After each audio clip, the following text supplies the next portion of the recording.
To act is now. The Secretary of State delivered that message today to top Iraqi leaders who seem not to be able to settle their differences. But are her words getting through?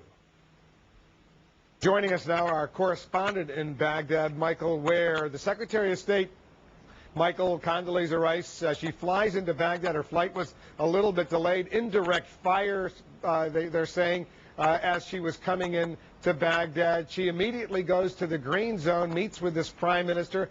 I assume she's reading him the Riot Act, saying, you know what, you Iraqis got to get your act together. Well, it certainly seems that way. It appears to be implied from what scraps of public statement have been made. We heard Secretary Rice coming in saying that the Iraqi political forces need to understand that there's no longer time for endless debate about the problems confronting that country. She also said that the security situation is not one that can be tolerated.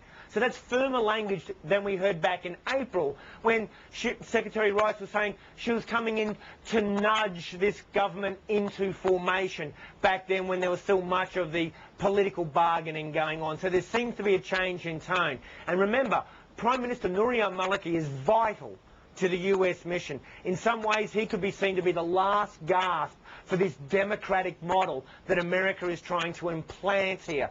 So they've invested a lot in him, hoping that he can create a popular base with US support that will give a wedge against the militias and the Iranian-backed political parties that actually hold power. So she may have been asking him very firmly to step up to the plate and start delivering, when quite frankly, it's hard to see how he can, Wolf. At this point, she comes in for a few hours, a day or whatever, into Iraq. She immediately goes to the very secure Green Zone. Does she really see what's happening inside Iraq? Does she leave there with a better appreciation of either the sectarian violence or the insurgency?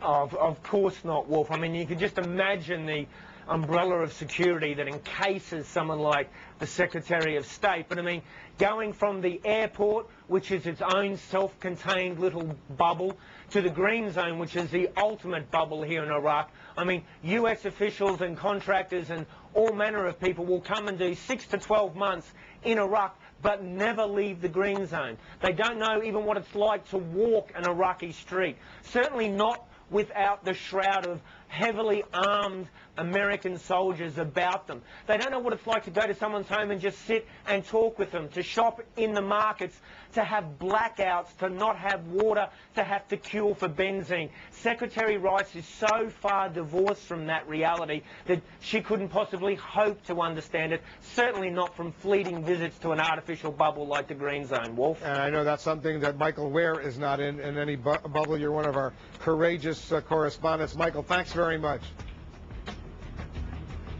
Thank you, Wolf. And